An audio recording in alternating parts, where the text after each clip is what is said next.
अस्सलाम वालेकुम। Multi stage delay के लिए मैंने एक और एग्जांपल क्रिएट की है, उसको डिस्कस कर लेते हैं। प्रॉब्लम स्टेटमेंट ये है, the multiplexer has an input capacitance of 16 units and it must drive loads of 160 units. एक मल्टीप्लेक्सर है, ठीक है, 2x1 का मल्टीप्लेक्सर है और उसकी इनपुट कैपेसिटेंस 16 यूनिट है और लोड जो ड्राइव कर रहा है 160 यूनिट है। एस्टिमेट हमने डिले करना है for the two different configuration. The first is the NAND and the second is for compound. सबसे पहले नैंड गेट की इम्प्लीमेंटेशन कर लेते हैं और मिनिमम डिले हम कैलकुलेट करते हैं। नैंड अगर गेट कंस्ट्रक्ट करना है, ये मेरे पास इक्वेशन है, तो नैंड के अकॉर्डिंगली जो सर्किट डायग्राम है वो कुछ इस तरह की बनेगी। अच्छा, अब इसमें उसने मेंशन क्या किया है कि जो इनपुट कैपेसिटेंस है वो 16 यूनिट है। सो इनपुट पे जो गेट्स हैं उनकी कैपेसिटेंसेस अवेलेबल हैं, that is equal to 16। Output पे जो डिराइव कर रहा है मेरा मार्क्स वो 160 यूनिट्स को डिराइव कर रहा है और पाथ जो है वो ये डॉटेड लाइन से इंडिकेट किया कर दिया गया है। इसके अकॉर्डिंगली मुझे डिले कैलकुलेट करना है। हम फर्स्ट लॉजिक कंसिडर कर रहे हैं, दैट इज़ नैंड। ओके, जो लॉजिकल एफर्ट है वो पाई जी आई की इक्वल होगी। इस जो फर्स्ट नैंड गेट है उसकी लॉजिकल एफर्ट 4/3 क्योंकि बिकॉज 2 इनपुट नैंड गेट की 4/3 होती है। सेकंड स्टेज पे भी मेरे पास क्या है, एक नैंड है, तो उसकी भी लॉजिकल एफर्ट 4/3 होगी। ओके, तो टोटल लॉजिकल एफर्ट्स क्या हो जाएंगी, इन दोनों का प्रोडक्ट, एंड प्रोडक्ट के बाद 16/9 आ जाएगा। जो मेरे पास इलेक्ट्रिकल एफर्ट है वो इस पाथ के अकॉर्डिंगली क्या होगी, 160 इसकी आउटपुट है, इनपुट पे 16 है, तो 160 divide by 16 that is equal to 10। और नंबर ऑफ स्टेजेस 2 हैं, एक ये स्टेज है और देन फिर ये वाली स्टेज इन्वॉल्व है। ब्रांचिंग एफर्ट, अगर ब्रांचिंग एफर्ट की बात करें तो इसमें एज इट इज़ कोई ब्रांच अवेलेबल नहीं है, तो ब्रांचिंग एफर्ट बेसिकली 1 हो जाएगी। और जो मेरे पास f की वैल्यू है GBH, इसमें सारे पैरामीटर्स आप ऐड करें तो टोटल मेरे पास GBH की वैल्यू क्या आ जाएगी, 160 डिवाइडेड बाय 9, तो ये मेरा f कैलकुलेट हो गया। अब पैरासिटिक डिले कैलकुलेट करेंगे तो parasitic delay around this path क्या है, 2 input NAND gate plus 2 input NAND gate. So parasitic delay क्या हो जाएगा, नैंड 2 इनपुट नैंड गेट का पैरासिटिक डिले इक्वल टू 2 होता है। सेम आगे भी 2 इनपुट नैंड गेट है तो 2 इज इक्वल टू 4, तो टोटल पैरासिटिक डिले मेरे पास 4 होगा। मिनिमम डिले कैलकुलेशन के लिए फार्मूला अगेन वही है, इसमें आप वैल्यूज़ पुट करें, F best stage effort find out करें, 160 डिवाइड बाय 9 और ये बेसिकली 1/2 होगा, 1/2 है, and that is equal to 4.2। तो डिले कैलकुलेशन में ये पैरामीटर्स आप इसमें ऐड करें तो डिले आपके पास 12.4 टॉक इक्वल आ जाएगा।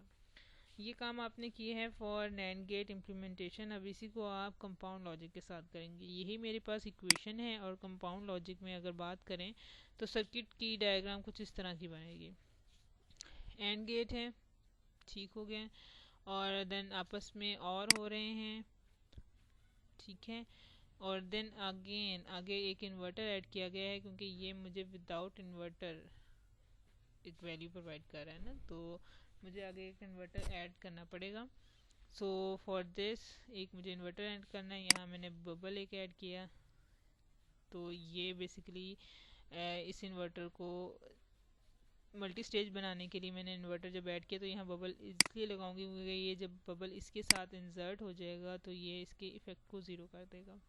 तो बबल पुशिंग में आपको जैसे पता है कि आपने बबल इंसर्ट करने होते हैं तो फॉरवर्ड एंड बैकवर्ड, अगर फ्रंट पे कर रहे हैं तो बैक पे भी आपको ये करना पड़ता है अगर कोई एडिशनल सर्किट आप ऐड कर रहे हो। इसमें भी 2 स्टेजेस बन जाएंगी, एक ये स्टेज बन जाएगी और एक ये इन्वर्टर के साथ एक सेकंड स्टेज बन जाएगी। पाथ जो है वो ऐसे हम फॉलो करेंगे, ये वाला पाथ, ये पाथ हमारा फॉलो होगा। अच्छा, अब इसके लिए जो इम्पोर्टेंट चीज़ है, जब कॉम्बिनेशनल हमारे पास सर्किट आ जाते हैं उसमें ये कैलकुलेट करना तो कोई नहीं मुश्किल है, ठीक है, बिकॉज इनपुट पे कैपेसिटेंसेस बता दी गई थी, आउटपुट पे मुझे कैपेसिटेंस बता दी है, वो दैट इज़ इक्वल टू 16 और टोटल ओवरऑल एच आ जाएगा। ब्रांचिंग एफर्ट भी मुश्किल नहीं, क्योंकि इसमें कोई as it is branch add नहीं हो रही है, तो इसमें 1 आ जाएगा। नंबर ऑफ़ स्टेजेस भी पता चल गई हैं, ठीक है। अब जब हमने इसकी फाइंड आउट करनी है पैरासिटिक डिलेज और लॉजिकल एफर्ट्स, तब हमें थोड़ी सी डायग्राम से हट के काम करना पड़ेगा, और वो ये है कि मुझे सी मॉस कंस्ट्रक्ट करनी पड़ेगी। ये मेरी एक सी मॉस है, ठीक है। तो इसके अकॉर्डिंगली अब मुझे थोड़ी सी इसकी साइजिंग करनी है, और साइजिंग के बाद मुझे logical effort parasitic delay calculate करना है, ताकि मुझे कैपेसिटेंसेस क्लियर हो जाएं। क्योंकि इन प्रीवियसली पैरासिटिक डिले में हम डायरेक्टली 2 लिख रहे थे, बिकॉज हमें पता था इनपुट नैंड गेट, अगर 2 इनपुट नैंड गेट है तो उसका पैरासिटिक डिले 2 होता है। लेकिन यहाँ इनपुट नैंड गेट नहीं है, यहाँ एंड गेट है, तो एंड गेट के लिए मुझे इसकी कैपेसिटेंस का आइडिया होना चाहिए। ओके, जब हम पुल अप नेटवर्क में देखते हैं तो उसमें ये चीज़ नज़र आती है कि ये दो पैरेलल में हैं और ये भी दो पैरेलल में, बट आपस में ये कनेक्टेड हैं सीरीज़ के साथ। तो जब मैंने इसकी कैलकुलेशन करनी है, तो पैरेलल में जैसे हम कहते हैं कि एक भी आर कंसीडर कर लें तो हम कैलकुलेशन कर सकते हैं, बट यहाँ दो नेटवर्क आपस में सीरीज़ में, तो यहाँ पैरेलल नहीं बल्कि सीरीज़ कनेक्शन बनेगा। क्योंकि मुझे कोई एक पाथ, अगर मैं इनमें से एक रेजिस्टेंस ले लूँ, बाकी सबको कॉम्बिनेशंस को ऑफ भी कर दूँ, तो आउटपुट पे तो कुछ भी नहीं आएगा, क्योंकि सीरीज़ में से एक पाथ ही आउट हो गया।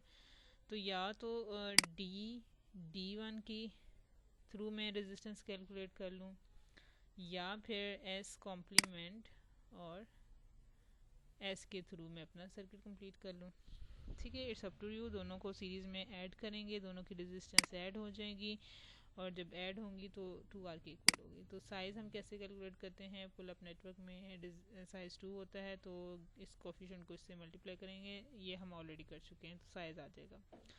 अब इसके अंदर क्या होगा, इसके अंदर दोनों रेजिस्टेंस अगेन सीरीज और दोनों आपस में पैरेलल में, तो एक कोई ना कोई एक पाथ तो हमें सिलेक्ट करना पड़ेगा। तो ये एक पाथ सिलेक्ट किया, इसमें R plus R is equal to 2R, और साइज़ मेरा क्या हो जाएगा 2 हो जाएगा। तो इसलिए यहाँ साइजेस 2 हैं और यहाँ साइजेस 4 हैं। तो साइजेस अब कैलकुलेट हो जाएंगे किसी भी कॉम्बिनेशन सर्किट के। अगर आपने डिले कैलकुलेशन करनी है तो सीमोस क्रिएट करना पड़ेगी, ताकि पैरासिटिक और लॉजिकल एफर्ट कैलकुलेट करने में आसानी हो जाए। तो पैरासिटिक डिले अब हम कैलकुलेट करेंगे, ठीक है। अब वाई टर्मिनल तक आने के लिए ये 4 ठीक है, और ये 2 और ये 2, ये दोनों के दोनों इसमें आएंगे। तो 4 plus 4 plus 2 plus 2 total parasitic delay की आउटपुट कैपेसिटेंस होगी। तो 12 मेरी आउटपुट कैपेसिटेंस होगी। नॉर्मलाइज पैरासिटिक डिले डेफिनेट सी बात है, हम डील करेंगे तो 12/3 करेंगे, दैट इज इक्वल टू 4 हो जाएगा। ठीक हो गया है। अब ये इस स्टेज का मेरे पास पैरासिटिक डिले आया है, ठीक है। ये पूरी स्टेज का, इसको मैं ज़रा थोड़ा सा, क्योंकि इसकी सीमोस बनाई है हमने, इस पूरे की ये कंस्ट्रक्शन है, ये पूरी सीमोस इस पूरी स्टेज की है। तो इस पूरी स्टेज का पैरासिटिक डिले कैलकुलेट करने के लिए वाई पे सब कैपेसिटेंसेस ऐड की, तो इस पूरी स्टेज का पैरासिटिक डिले आएगा। अब स्टेज 2 में इन्वर्टर एक ऐड हुआ हुआ है, इसका पैरासिटिक डिले जब कैलकुलेट करेंगे दैट इज इक्वल टू 1। तो total parasitic delay for the combinational circuit of the given combinational circuit is equal to 4 plus 5। तो ये 5 आ जाएगा इस पूरे का। अब लॉजिकल एफर्ट कैसे कैलकुलेट करनी है, लॉजिकल एफर्ट भी हम देखेंगे कि हर इनपुट की लेनी है या सिर्फ एक इनपुट की। जब साइजेस इक्वल हों, जैसे प्रीवियसली बात की थी कि साइजेस अगर हर इनपुट के इक्वल हैं, जैसे यहाँ आप देखें सीमोस में हर एक इनपुट का साइज इक्वल है, यानी अबव पोर्शन में और बिलो पोर्शन में, तो लॉजिकल एफर्ट एक ही इनपुट की निकालेंगे, ठीक है। तो इनपुट कैपेसिटेंस क्या होगी, 4 + 2 6 हो जाएगी इस स्टेज के लिए, पहली स्टेज के लिए। तो पहली स्टेज के लिए फॉर एग्जांपल हम D0 के लिए कह रहे हैं, ऊपर 4 है नीचे 2 था, तो टोटल ओवरऑल कितना हो गया 6 हो गया, और इसको हम इन्वर्टर की कैपेसिटेंस इनपुट कैपेसिटेंस के साथ डिवाइड करते हैं, तो ये G1 आ जाएगा। अब स्टेज 2 में क्या लगा हुआ है, सिंपल इन्वर्टर लगा हुआ है। तो सिंपल इन्वर्टर के लिए हमें पता है लॉजिकल एफर्ट 1 होती है। तो टोटल लॉजिकल एफर्ट जब हम निकालेंगे इस फॉर्मूले में, तो that is equal to 2 × 1 is equal to 2। और अगेन एफ फाइंड आउट करें, और ये 20 आ जाएगा। बेस्ट स्टेज एफर्ट जो है इसको कैलकुलेट करें 4.5 आ जाएगा और मिनिमम डिले हमारा 14 आ जाएगा। तो ये देखें मिनिमम डिले आपका जो है नैंड गेट इम्प्लीमेंटेशन से ज़्यादा आया है। तो नैंड गेट इम्प्लीमेंटेशन इसका मतलब बेहतर है as compare to the compound आपकी जो भी नेटवर्क है।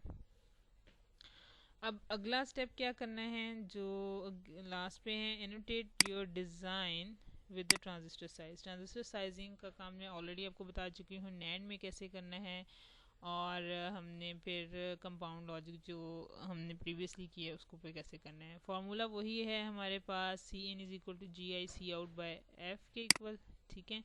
इसके अंदर आपने हमेशा लोड से स्टार्ट करना है, एंड से स्टार्ट करना है। लोड पे देखना है सबसे पहले क्या लगा हुआ था। लोड पे हमारे पास नैंड गेट में, अगर आपको याद हो तो नैंड गेट में हमारे पास ऑब्वियसली एक नैंड गेट था लोड पे, तो उसकी लॉजिकल एफर्ट जी आई है, 160 कैपेसिटेंस थी इसमें, और उसकी एफ एन 4.2 थी। 50.7 मेरे पास टोटल इनपुट कैपेसिटेंस आई है। अब लोड पे आपको पता है 2 इनपुट नैंड गेट है। 2 इनपुट नैंड गेट में पुल अप नेटवर्क में भी साइज 2 होता है, पुल डाउन में भी 2 होता है। मींस रेशो जो है दोनों में सेम होगी। तो इस 50 को राउंड ऑफ कर सकते हैं, या तो 51 कर लें या 50 रहने दें। तो इसको राउंड ऑफ करें तो 25 अबव पोर्शन में आ जाएगी और 25 बिलो पोर्शन में आ जाएगी, ठीक है। तो ये आपका साइज हो गया है नैंड गेट में लास्ट वाले पोर्शन, लास्ट वाले नैंड का, ठीक है। अब उसके बाद हम करेंगे इस नैंड पे काम जो इनपुट पे लगा हुआ था। अब इस नैंड के लिए आपको थोड़ा सा माइंड में रखना है कि इस नैंड के लिए जो लॉजिकल एफर्ट है वो तो नैंड की रहेगी 2/4/3, बट आउटपुट कैपेसिटेंस क्या होगी, यहाँ आउटपुट कैपेसिटेंस क्या होगी इस नैंड के आगे क्या है, ये एक पॉइंट है, ठीक है। इसके आगे ये 25 की एक कैपेसिटेंस है,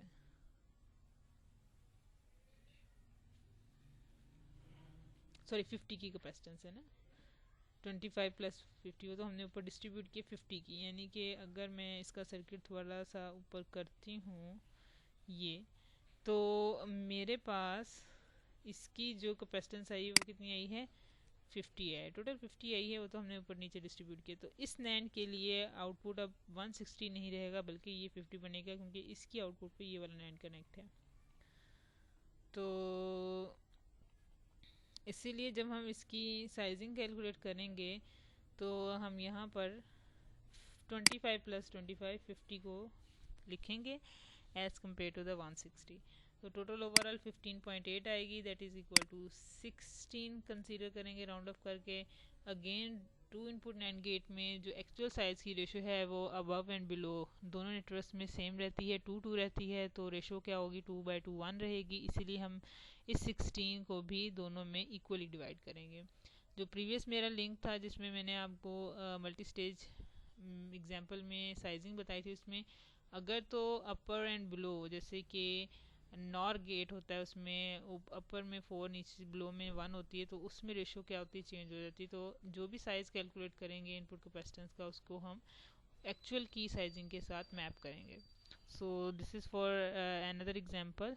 इस तरह के भी क्वेश्चन आ सकता है कि कोई भी नेटवर्क हो, मल्टीप्लेक्सर, डिकोडर, किसी भी फॉर्म में इनपुट आउटपुट कैपेसिटेंस सिर्फ अवेलेबल हो किसी भी कॉन्फ़िगरेशन के साथ, आइदर नैंड नॉर और कंपाउंड, किसी के साथ भी आप उसको साइजिंग भी कर सकते हैं, मिनिमम डिले भी कैलकुलेट सकते हैं।